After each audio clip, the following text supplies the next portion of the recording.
James കാമറൂണിനെ ഓർമ്മയില്ലേ? ഏത്? നമ്മുടെ ടൈറ്റാനിക്. അത് തന്നെ. ലോകത്തിലെ അത്യാധുനികവും ആഡംബരവും നിറഞ്ഞ ആ കപ്പൽ തന്നെ തന്റെ ആദ്യ യാത്രയിൽ തന്നെ തകർന്നു പോയ, എന്നാൽ ഒരു യാത്രയിലും തകരില്ല എന്നുറപ്പിച്ചു പറഞ്ഞ അതേ ടൈറ്റാനിക്.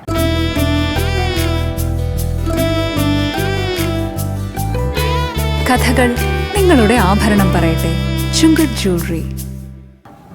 1997 ജെയിംസ് കാമറൂൺ തന്നെ തന്റെ കഥയും തിരക്കഥയും സംവിധാനവും കൊണ്ട് നിർമ്മിച്ച ടൈറ്റാനിക് എന്ന സിനിമ. നമുക്ക് ടൈറ്റാനിക് എന്ന് പറയുമ്പോൾ ഓർമ്മ വരുന്നത് ഇതൊന്നുമല്ല, നമ്മുടെ ജാക്കിനെയും റോസിനെയുമാണ് അല്ലേ? അതെ, ജാക്കായി ലിയോനാർഡോ ഡിക്കാപ്രിയോയും റോസായി കേറ്റും നിറഞ്ഞഭിനയിച്ച ടൈറ്റാനിക് ഏറ്റവും കൂടുതൽ ഓസ്കാർ അവാർഡുകൾ വാരിക്കൂട്ടിയ എന്ന ബഹുമതിയും ഈ സിനിമയ്ക്ക് തന്നെയാണ് സ്വന്തം. പക്ഷേ ഇതിപ്പോ പറയാനുള്ള കാര്യം എന്താന്ന് വെച്ചാൽ, നമ്മുടെ കൊല്ലത്ത് നമ്മുടെ സ്വന്തം ആശ്രമ മൈതാനത്ത് DJ അമ്യൂസ്മെന്റ്സ് ഒരുക്കുന്ന ടൈറ്റാനിക് ഇതാ എത്തിയിരിക്കുന്നു. അതേ കപ്പൽ, അതേ ആഡംബരത്തോടു കൂടി, അതേ വിസ്മയങ്ങളോട് കൂടി നമ്മുടെ സ്വന്തം ആശ്രമ മൈതാനത്ത്. അപ്പൊ എങ്ങനെ വരുമല്ലേ? കാണല്ലേ? ഇതാരാന്ന് മനസ്സിലായോ? നമ്മുടെ ലോകാത്ഭുതങ്ങളിൽ ഒന്നായ ആ കപ്പലില്ലേ ടൈറ്റാനിക്. ആ ടൈറ്റാനിക്കിനെ നമ്മുടെ പ്രേക്ഷകരുടെ ഹൃദയത്തിലേക്ക് ചലച്ചിത്രമായി എത്തിച്ച അതേ ജെയിംസ് കാമറൂൺ. ഇനി അടുത്ത ആളെ കാണാം, വരൂ.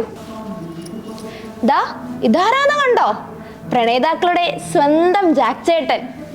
അതെ, നമ്മുടെ ടൈറ്റാനിക് സിനിമയിലെ നായകനായി പ്രേക്ഷകരുടെ ഹൃദയം കവർന്ന ലിയോനാർഡോ ഡിക്കാപ്രിയോ എന്ന ജാക്ക്. വേറൊരു കാര്യം കൂടെ കാണിച്ചു തരട്ടെ, വാ. ദാ ഇവിടെ വെച്ച്, ഈ നടുത്തളത്തിൽ വെച്ചാണ് ജാക്കും റോസും തങ്ങളുടെ നൃത്തമാടിയത്, അവരുടെ പ്രണയം ഒരു നൃത്തത്തിലൂടെ അവതരിപ്പിച്ചത്. ടൈറ്റാനിക് ഒരു അത്യാധുനിക ആഡംബര കപ്പലായിരുന്നു എന്ന് നമുക്കറിയാം അല്ലേ? ഈ ടൈറ്റാനിക്കിൽ ലഭിക്കാത്തതായി ഒന്നും തന്നെ ഉണ്ടായിരുന്നില്ല. ഒരാൾ മാത്രം, നമ്മുടെ ജാക്ക് ഒഴികെ ബാക്കി എല്ലാവരും അതിസമ്പന്നരായിരുന്നു. അവർക്ക് കഴിക്കാനായി, അവർക്ക് പാനം ചെയ്യാനായി അല്പം സോമരസമൊക്കെ നൽകിയിരുന്നു. വാ, അതൊന്ന് കണ്ടിട്ട് വരാം നമുക്ക്. ദാ ഇവിടെ ഈ ഭാഗത്തായിട്ടാണ് അവർക്ക് വേണ്ടുന്ന സോമരസം വിളമ്പിയിരുന്നത്. ഇനി മറ്റൊരു കാര്യം കാണിച്ചു തരട്ടെ, വരൂ. ദാ ഇവിടെ ഈ വശത്തായിരുന്നു ലോകത്ത് സാധാരണക്കാർക്ക് ആർക്കും കഴിക്കാൻ കിട്ടാത്ത, ലഭിക്കാത്ത അത്രയും രുചികരമായ, അത്രയും വില കൂടിയ, അത്രയും വ്യത്യസ്തമായ ഭക്ഷണങ്ങൾ വിളമ്പിയിരുന്ന ആ ഭക്ഷണശാല. ഇവിടെ ഇരുന്നാണ് നമ്മുടെ റോസും ജാക്കും ഒക്കെ ഭക്ഷണങ്ങൾ കഴിച്ചിരുന്നത്. ഈ സിനിമയുടെ ഏറ്റവും പ്രധാനമായ വൈകാരിക മുഹൂർത്തങ്ങൾ അരങ്ങേറിയ ഇടമാണ് ഇവിടം. ദാ ഈ ഗോവണിപ്പടികൾ നമ്മുടെ ജാക്കിന്റെയും റോസിന്റെയും പ്രണയത്തിന്റെ മൂകസാക്ഷികളാണ്. ഈ നെക്ലേസ് കണ്ടോ? നമ്മുടെ ജാക്കിന്റെയും റോസിന്റെയും ദിവ്യമായ പ്രണയത്തിന്റെ ഏറ്റവും വലിയ അടയാളം. ജാക്കിന്റെ ഓർമ്മയ്ക്കായി റോസ് സൂക്ഷിച്ചിരുന്ന ആ നെക്ലേസ് ടൈറ്റാനിക് സിനിമയുടെ 2ാം ഭാഗത്തിൽ റോസ് ആ കടലിലേക്ക് വലിച്ചെറിയുന്ന അതേ നെക്ലേസ് ആണ് ഇതും. നമ്മുടെ ടൈറ്റാനിക് സിനിമയിലെ ഏറ്റവും വിവാദവും ചർച്ച ചെയ്യപ്പെട്ടതുമായ ആ രംഗം നിങ്ങൾക്ക് ഓർമ്മയില്ലേ? അതെ, നമ്മുടെ ജാക്ക് തന്റെ പ്രണയിനിയെ ഒരു ചിത്രമാക്കി മാറ്റുന്ന ആ രംഗം. ഈ രംഗം നിങ്ങൾക്ക് ഓർമ്മയില്ലേ? ഇവിടെ വെച്ചാണ് ജാക്കും റോസും നമ്മളെ കാൽപ്പനികതയുടെ ഏറ്റവും മൂർധന്യത്തിലേക്ക് എത്തിക്കുന്നത്. ജാക്കും റോസും തങ്ങളുടെ പ്രണയം ആരംഭിക്കുന്നതും ഇവിടെ വെച്ചാണ്. ഈ രംഗം കാണുമ്പോൾ നിങ്ങളുടെ ഹൃദയം ഒന്ന് പിടയ്ക്കുന്നില്ലേ? പ്രണയം ഉള്ളിൽ സൂക്ഷിച്ച ഏതൊരാളുടെയും നെഞ്ചൊന്ന് വിങ്ങില്ലേ? തൻ്റെ ജീവിതവും ജീവനെയും പിരിയാൻ തയ്യാറായി നിൽക്കുന്ന ജാക്ക്, അവനെ നിസ്സഹായനായി നോക്കി നിൽക്കേണ്ടി വരുന്ന റോസും. കടലാഴങ്ങളിൽ എവിടെയെങ്കിലും ഒരു ജീവന്റെ തുടുപ്പ് അവശേഷിക്കുന്നുണ്ടോ എന്ന് തിരഞ്ഞ് അവർ സഞ്ചരിച്ച ആ ബോട്ട് നിങ്ങൾക്ക് ഓർമ്മയില്ലേ? അതുതാ ഇവിടെയുണ്ട്. ജാക്കിൻ്റെയും റോസിൻ്റെയും പ്രണയം എന്നും ഒരു സംഗീതം പോലെ ജനഹൃദയങ്ങളിൽ നിറഞ്ഞു നിൽക്കും.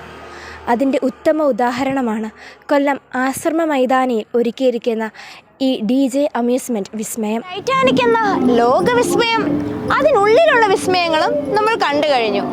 ഇനി നമ്മൾ കാണാൻ പോകുന്നത് മറ്റൊരു രസകരമായ കാര്യമാണ്. എറണാകുളം ജില്ലയിലെ കുറച്ച് കൂട്ടുകാർ, ചങ്ക് ഫ്രണ്ട്സ് ഒരു യാത്ര പോകാൻ തീരുമാനിക്കുന്നു. അപ്രതീക്ഷിതമായി അവർ ഒരു സ്ഥലത്തേക്ക് എത്തിച്ചേരുന്നു.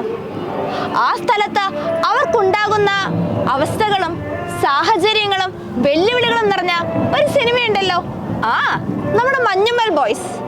മഞ്ഞുമൽ ബോയ്സിലെ അവരുടെ അതേ ഗുണ കേവ് ഈ ഗുണ കേവിൽ ഒരുക്കിയിരിക്കുന്ന അത്ഭുതങ്ങളും വിസ്മയങ്ങളും കണ്ടുവന്നാലോ? വരൂ. ഈ ഇടനാഴിയിലൂടെ നടക്കുമ്പോൾ നമ്മുടെ സിജുവും സുഭാഷും പ്രസാദും സുധിയും ഒക്കെ നടന്ന അതേ ഇടനാഴികളാണെന്ന് തോന്നുന്നില്ലേ? അവരനുഭവിച്ച വിഷമങ്ങളും സംഘർഷങ്ങളും മാനസിക പീഡനങ്ങളും ഒക്കെ നിങ്ങൾക്കും അനുഭവിക്കാൻ കഴിയുന്നില്ലേ? ഇതിലെ ഓരോ കോണിലും അവരെ കാണാൻ കഴിയുന്നില്ലേ? അതെ, ഇന്ത്യയിലെ തന്നെ ഏറ്റവും വലിയ അമ്യൂസ്മെൻറ്റ്സ് ആയ DJ അമ്യൂസ്മെൻറ്റ്സ് ഒരുക്കുന്ന നമ്മുടെ ആശ്രമ മൈതാനത്തെ ഈ വിസ്മയ കാഴ്ചകളിലേക്ക് നിങ്ങളും കടന്നു വരൂ.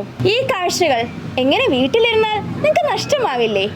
നിങ്ങളുടെ കുടുംബസമേതം നിങ്ങളുടെ കുടുംബങ്ങളെ ഒന്നിച്ച് നിങ്ങൾ ഇവിടേക്ക് കടന്നു വരൂ, ആസ്വദിക്കൂ.